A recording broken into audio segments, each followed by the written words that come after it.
பெரும்பாலான ரிஷபராசி பெண்களை கவனிச்சோன்னா தெரியும், தங்கம் தங்குதா இல்லையா அப்படிங்கிறது. தங்கம் போடுறாங்க அப்படின்னா ஏதோ ஒரு பின்னடைவை பார்க்குற மாதிரியே. ஏன் அப்படின்னா,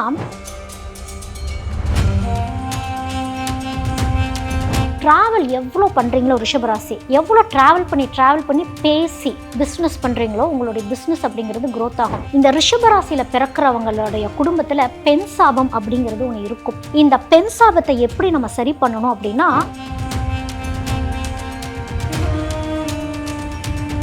ரிஷபராசி பெண்கள் லைஃப் பார்ட்னர் சூஸ் பண்ணுறாங்க அப்படின்னா மிக மிக கவனம் அப்படின்னு தான் நான் சொல்லுவேன்.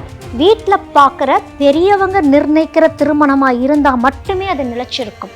இல்லை இப்போவும் நான் லவ் பண்ணி தான் ஒருத்தரை சூஸ் பண்ணுறேன் அப்படின்னா மேக்ஸிமம் 99% அது. இந்த தீபாவளிக்கு பாரம்பரிய இனிப்பு வகைகளை பாரிஸ் நாட்டு சர்க்கரையில் செய்து மகிழுங்கள்.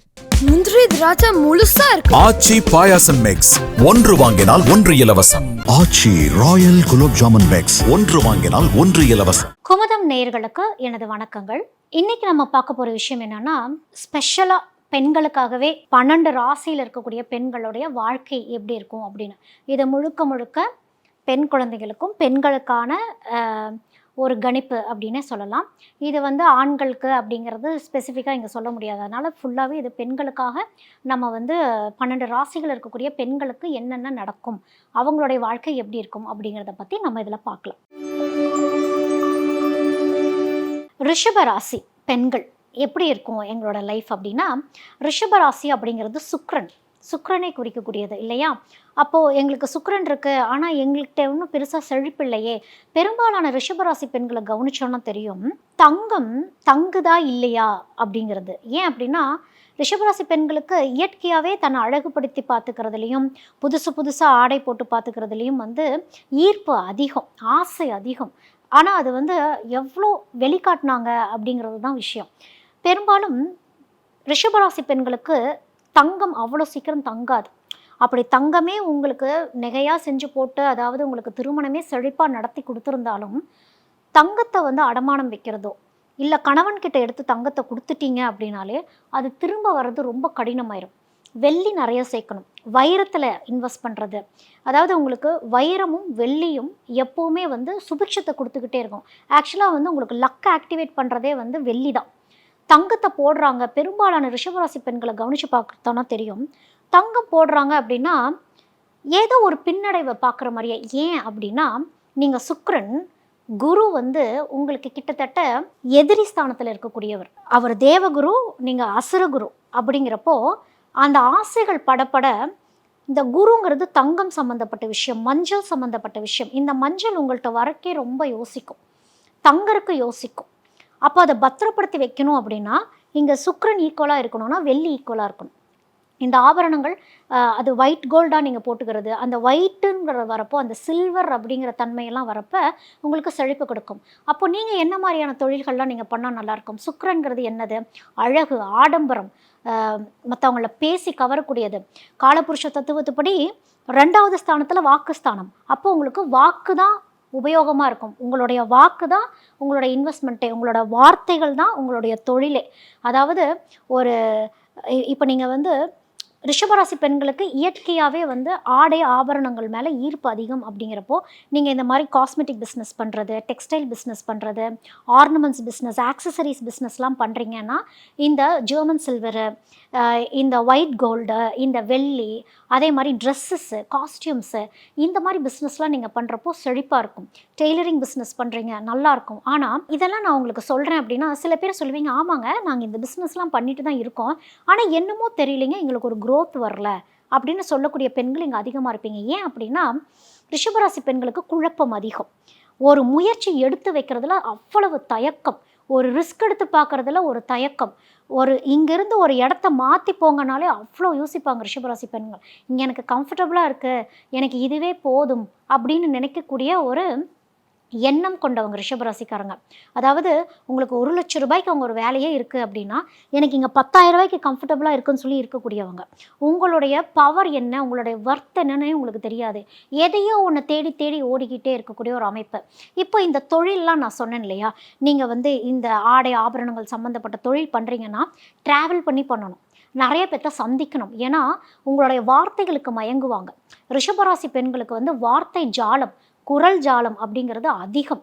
ஈர்ப்புங்கிறதே உங்களுடைய குரல்லையும் உங்கள் வார்த்தை வசியத்துலேயும் தான் இருக்குது. அப்போது நீங்கள் வந்து ஒரு பொருளை விற்கிறீங்கன்னா அந்த பொருளோடைய தன்மை என்ன அப்படின்னு சொல்கிறப்போ கேட்குறவங்களுக்கு ரொம்ப பிடிக்கும். நீங்கள் வந்து இயற்கையாகவே மற்றவங்க மேலே பொறாமையெல்லாம் இருக்கவே இருக்காது. ரிஷபராசி பெண்களுக்கு வர்ணிக்கிறது, மற்றவங்களோட அழகை வர்ணிக்கிறது, அவங்கள உண்மையாக அவங்களுக்கு வந்து ஒரு காம்ப்ளிமெண்ட் கொடுக்கறது, இதெல்லாம் வந்து ரிஷபராசி பெண்கள் ரொம்ப அழகாகவே செய்வீங்க. அப்போ நீங்கள் இந்த பியூட்டி இண்டஸ்ட்ரியை டச் பண்ணுறீங்க அப்படின்னா, ஒரு பியூட்டி பார்லர் வைக்கிறீங்க அப்படின்னா உங்களுக்கு நிறைய கிளைண்ட்ஸ் வருவாங்க. ஏன்னா அவங்கள அழகாக மாற்றி அனுப்பக்கூடிய ஆற்றல் அப்படிங்கிறது வந்து ரிஷபராசி பெண்களுக்கு உண்டு. அப்போ நீங்கள் வந்து பியூட்டிஷியன் ரிலேட்டட் கோர்சஸ் படிக்கிறது, எனிதிங் ரிலேட்டட் டு பியூட்டி, அந்த மாதிரி விஷயங்கள் நீங்கள் தொட்டுக்கலாம். இப்போ இந்த பியூட்டி தொடுறீங்க, டெய்லரிங் தொடுறீங்க, இப்போ ஒரு பியூட்டி பார்லர் வைக்கிறீங்க, அந்த இடத்துல வந்து மக்கள் வந்து போகக்கூடிய ஒரு அமைப்பு, பேசிக்கிட்டே இருக்கணும். இல்லைனா எக்ஸிபிஷன்ஸ்லாம் போடுறாங்களே, நிறைய எக்ஸிபிஷன்ஸ் போகிறது, ட்ராவல் எவ்வளோ பண்ணுறீங்களோ ரிஷபராசி, எவ்வளோ ட்ராவல் பண்ணி பேசி பிஸ்னஸ் பண்ணுறீங்களோ உங்களுடைய பிஸ்னஸ் அப்படிங்கிறது க்ரோத் ஆகும்.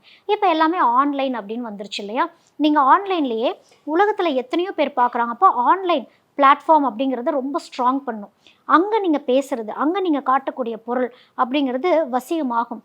உங்களால் மற்றவங்களுக்கு டீச்சும் பண்ண முடியும். ரிஷபராசிக்காரங்கனால நீங்கள் கற்றுக்கிட்ட தொழிலை மற்றவங்களுக்கு சொல்லி கொடுத்து அவங்களையும் ஒரு தொழில் முனைவோர் ஆக்குறீங்க அப்படின்னா, ஏன் இதை நான் உங்களுக்கு சொல்கிறேன்னா, இந்த ரிஷபராசியில் பிறக்கிறவங்களுடைய குடும்பத்தில் பெண் சாபம் அப்படிங்கிறது ஒன்று இருக்கும். இந்த பெண் சாபத்தை எப்படி நம்ம சரி பண்ணணும் அப்படின்னா, ஒரு பெண் இன்னொரு பெண்ணோட வளர்ச்சிக்கு உதவி பண்ணணும். அப்படி உதவி பண்ணிட்டீங்க அப்படின்னாலே பாதி பெண் சாபம் அப்படிங்கிறது நீங்கிரும். அவங்கக்கிட்ட இருந்து நீங்கள் வாழ்த்து வாங்கணும். உங்களால் நான் வாழ்ந்தேன், நீங்களும் நல்லா இருக்கணும் அப்படின்னு அந்த வாழ்த்தை வாங்க வாங்க உங்கள் வாழ்க்கை க்ரோத் ஆகிட்டே போகும். இது வந்து உங்களுக்கு தொழிலுக்கு. ரிஷபராசி பெண்கள் லைஃப் பார்ட்னர் சூஸ் பண்ணுறாங்க அப்படின்னா மிக மிக கவனம் அப்படின்னு தான் நான் சொல்லுவேன். ஏன்னா கரெக்டாக போய் ராங்கான லைஃப் பார்ட்னரை சூஸ் பண்ணுறது பெரும்பாலான ரிஷபராசி பெண்கள் செய்யக்கூடிய ஒரு தவறாகவே இருக்கும். சுக்கிரன் ஆசைகளை தூண்டக்கூடியவர், அவசரப்பட்டு முடிவெடுக்க வைக்கக்கூடியவர். குரு தான் வந்து நல்ல திருமண பாக்கியத்தை அமைச்சு தரக்கூடியவர். அப்போ ரிஷபராசி பெண்கள் குருமார்களாகிய, ஏன் எங்களுக்கு அரேஞ்ச்டு மேரேஜ்னு சொல்கிறீங்க, நாங்கள் லவ் மேரேஜ் தானே பண்ணணும் அப்படின்னா, லவ் மேரேஜ் கொஞ்சம் வருஷத்துக்கு நல்லா இருக்க மாதிரி இருக்கும். ஆனால் குரு என்ன பண்ணுவார் அப்படின்னா, நீங்கள் சூஸ் பண்ணின பார்ட்னர் எங்கேயோ ஒரு இடத்துல தவறுங்கிறத குரு சுட்டி காட்டாமல் விடவே மாட்டார். இல்லை தெரியாமல் ஒரு லைஃப் பார்ட்னர் இப்படி நான் அமைச்சுக்கிட்டனோ அப்படின்னு ஒரு ஃபீல் பண்ணுறது, நீங்கள் எதிர்பார்த்த, ஏன்னா சுக்கிரன் அப்படிங்கிறவர் வந்து ஆசைகளை, அந்த டிசையர்ஸை கொடுக்கக்கூடியவர்.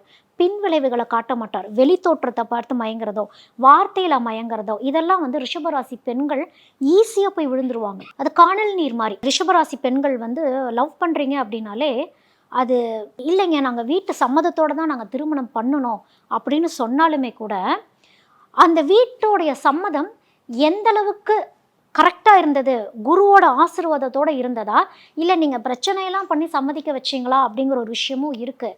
ஏன் அப்படின்னா, ரிஷபராசி பெண்கள் தான் சூஸ் பண்ணுற லைஃப் பார்ட்னர் சரின்னு தனக்கு மட்டும்தான் தெரியும்.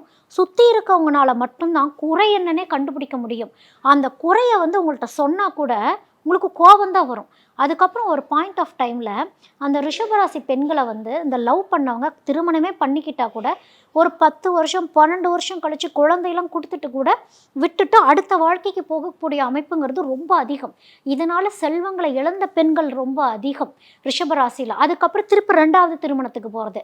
2வது திருமணம் ரிஷபராசி பெண்களுக்கு பெரும்பாலும் லவ் மேரேஜ் பண்ணினாங்கன்னா செகண்ட் மேரேஜ் அமையக்கூடிய வாய்ப்பு ரொம்ப ரொம்ப அதிகமாகவே இருக்கும்.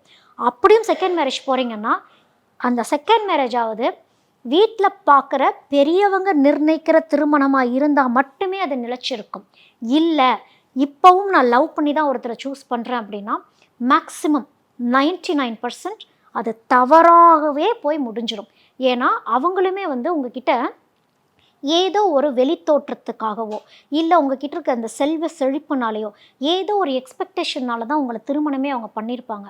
அது உங்ககிட்ட இருந்து ஒரு பாயிண்ட் ஆஃப் டைமில் கிடைக்காம போயிடுச்சுன்னு வச்சுக்கோங்க. அதாவது உங்கள்கிட்ட சொத்து இருந்திருக்கலாம், இல்லை நீங்கள் வேலைக்கு போய் சம்பாரிச்சு கொடுக்குறவங்களா இருக்கலாம்.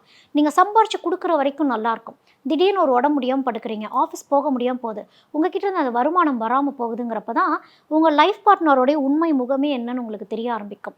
அப்போது அவங்க அன்பாக இருந்தாங்களா, காரியமாக இருந்தாங்களா அப்படிங்கிறதே அப்போ தான் ரிஷபராசி பெண்களுக்கு புலப்படுறப்போ, அதுக்கப்புறம் தேவையில்லாத ஒரு ரிலேஷன்ஷிப்குள்ளே போகிறது, அன்புக்காக ஏங்குறது அப்படிங்கிறதெல்லாம் வந்து ரிஷபராசி பெண்களுக்கு அமைஞ்சிரும். அதனால் ரிஷபராசியில் நான் பிறந்துட்டேன் அப்படின்னாலே என் குடும்பத்துக்கு பெண் சாபம் இருக்குது அப்படிங்கிறத தெரிஞ்சுக்கணும். இப்போ உங்கள் வீட்டில் ஒரு ஆண் இருக்கிறாங்க, அந்த ஆணுக்கு அவங்க ஏதாவது பெண்களுக்கு ஏதாவது ஒரு துரோகம் பண்ணியிருந்திருப்பாங்க, உங்களுடைய பாட்டன் முப்பாட்டன் யாரோ ஒருத்தவங்க பண்ணியிருப்பாங்க, அதோடைய சாபம் ரிஷபத்துக்கே வந்து சேரும். அப்போது இந்த மாதிரி ஆன ஒரு ரிலேஷன்ஷிப்பில் தான் அவமானம் அசிங்கங்களும் வந்து ரிஷபராசிக்கு பெண்களுக்கு வந்து சேரும்.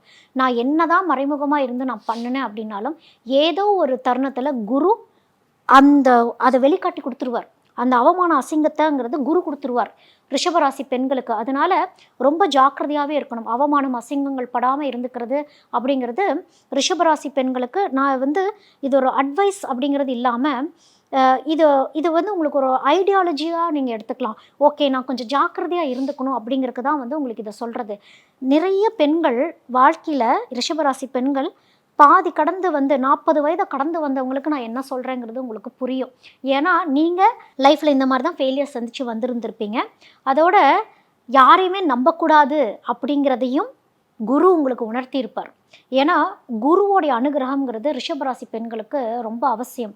அதனால் அனுகிரகத்தை எப்படியாவது நீங்கள் வாங்கிக்கணும். அப்போ குருமார்கள் பெரியவங்க பேச்சை கேட்குறது, குருஸ்தலங்களுக்கு போகிறது, அந்த பவரை ஏற்றிக்கிட்டே இருக்கணும். ரிஷபராசி பெண்கள் பவரை ஏற்ற எல்லாத்துக்குமே குருவோட அனுகிரகம் அந்த வலிமைங்கிறது ரொம்ப ரொம்ப அவசியம். குருவோடைய அனுகிரகம் இல்லை அப்படின்னாலே வாழ்க்கையில் பிரச்சனைகளும் வந்துக்கிட்டே தான் இருக்கும். அப்போ நீங்கள் செய்யக்கூடிய தொழிலில் கூட அப்பப்போ அந்த கோல்டு ரிலேட்டடாக ஏதாவது ஒன்று சேர்த்துக்கிட்டே இருந்து குருக்கிட்ட கொஞ்சம் சரணடைஞ்சிக்கிறதுங்கிறது நல்லது. குருக்கு ஏதாவது கொடுத்து வழிபாடு பண்ணிகிட்டே இருங்க. குருஸ்தலங்களுக்கு போங்க, பாலாபிஷேகம் கொடுத்து அந்த காட்சியை பாருங்கள். தட்சிணாமூர்த்தி நேருக்கு நேராக நின்று பார்க்குறது, நேருக்கு நேராக நின்று வழிபாடு பண்ணுறது, தாழ்ந்து பணிஞ்சு நன்றி சொல்லிட்டு வர்றது, இந்த மாதிரி விஷயங்கள்லாம் இருந்துக்கணும். ஏன்னா வாழ்க்கை உங்களுக்கு நல்லபடியாக இருக்கக்கூடிய வாழ்க்கையை நீங்களே வந்து சில சலனங்களால் கெடுத்துக்கக்கூடாது. ரிஷபராசி பெண்கள் எங்கேயாவது ஒரு சலனத்தில் போய் சிக்கறக்கு சுக்கிரனே வழிவகுப்பார். குரு வழிவகுக்க மாட்டார், சுக்கிரனே வழிவகுப்பார். குரு அதுக்கான தண்டனையை கொடுத்துருவார். அதனால் தர்மத்தின்படி ரிஷபராசி பெண்கள் அப்படிங்கிறவங்க இருந்துக்கணும். தெய்வ வழிபாடு, மோட்சத்துக்கான பாதை என்ன, தெய்வத்தை இறுக்கி பிடிச்சிக்கிறது, தெய்வம் தான் எல்லாம் பார்த்துக்கணும்னு தெய்வத்தை முழுசாக நம்பணும். அப்பப்போ கோவிச்சிக்கிறது தெய்வத்துக்கிட்ட, இனிமேல் நான் சாமியை கும்பிட மாட்டேன்னு சொல்கிறது அப்படின்லாம் இல்லாமல் தெய்வ வழிபாடு. அதோட ரிஷபராசி பெண்களுக்கு இந்த வீட்டில் வளர்க்கக்கூடிய பிராணிகள் இது எல்லாமே ரொம்ப பிடிக்கும். மீன் வளங்க. வீட்டில் நீங்கள் மீன் வளர்க்குறீங்க அப்படின்னா அது இன்னுமே சுக்கிரன் தான், குருவும் கூட. ஒரு மீன் வளர்க்குறது, ஏன்னா மீனுங்கிறது குரு இல்லையா, மீன ராசியில் இருக்கக்கூடிய குரு தான் வந்து அந்த மீனே. அந்த மீன் எந்த அளவுக்கு செழிப்பாக நீங்கள் வளர்க்குறப்போ அது இருக்குதோ அந்த அளவுக்கு குருவோடைய அனுகிரகமும் உங்களுக்கு இருக்குது அப்படிங்கிறது தான் அர்த்தம். அந்த மீன் சாகுது அப்படின்னா குரு ஏதோ ஒரு வார்னிங் உங்களுக்கு கொடுக்குறாரு, திரும்ப ஒரு மீனை மாற்றுங்க.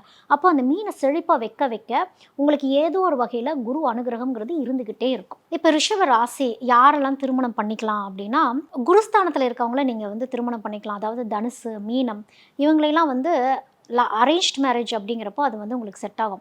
கன்னிராசி அப்படின்னு வரப்போ கன்னிராசி அரேஞ்ச்ட் மேரேஜாக இருந்தால் ஓகே. இது கன்னிராசி லவ் மேரேஜாக இருக்கிறாங்க அப்படின்னா, நீங்கள் லவ் பண்ணுறீங்க ஒரு கன்னிராசின்னா ஒரு குறிப்பிட்ட காலத்துக்கு அப்புறம் ஏதாவது ஒரு இஷ்யூஸ் ஃபேஸ் பண்ணுற மாதிரி ஆயிரும். மகரம் அப்படிங்கிறவங்க உங்களுக்கு ரொம்ப நல்லா வேலை செய்யும். ஏன்னா ரிஷபம் அதாவது சுக்கிரன் சனி அப்படிங்கிறப்போ இந்த சனிக்கு வந்து சுக்கிரனை பிடிக்கும், சுக்கிரனை ரசிக்கும். அதே மாதிரி இந்த சுக்கிரனும் சனியை கொஞ்சம் ரசிக்கும். ஒருத்தர் குறைபாடுகள் இல்லாமல் ஒரு ஃப்ரெண்ட்லியாக இருந்துக்கக்கூடிய ஒரு அமைப்பு அப்படிங்கிறது மகரத்துக்கும் ரிஷபத்துக்கும் எப்போவுமே ஒரு அட்ராக்ஷன் அப்படிங்கிறது உண்டு. அப்போ நீங்கள் மகர ராசி ஆண்கள் அந்த மாதிரிலாம் உங்களுக்கு வந்து செட் ஆவாங்க. இந்த தீபாவளிக்கு பாரம்பரிய இனிப்பு வகைகளை பாரிஸ் நாட்டு சர்க்கரையில் செய்து மகிழுங்கள். முந்திரி திராட்சை முழுசா இருக்கு. ஆச்சி பாயாசம் மிக்ஸ், ஒன்று வாங்கினால் ஒன்று இலவசம். ஆச்சி ராயல் குலோப் ஜாமுன் மிக்ஸ், ஒன்று வாங்கினால் ஒன்று இலவசம்.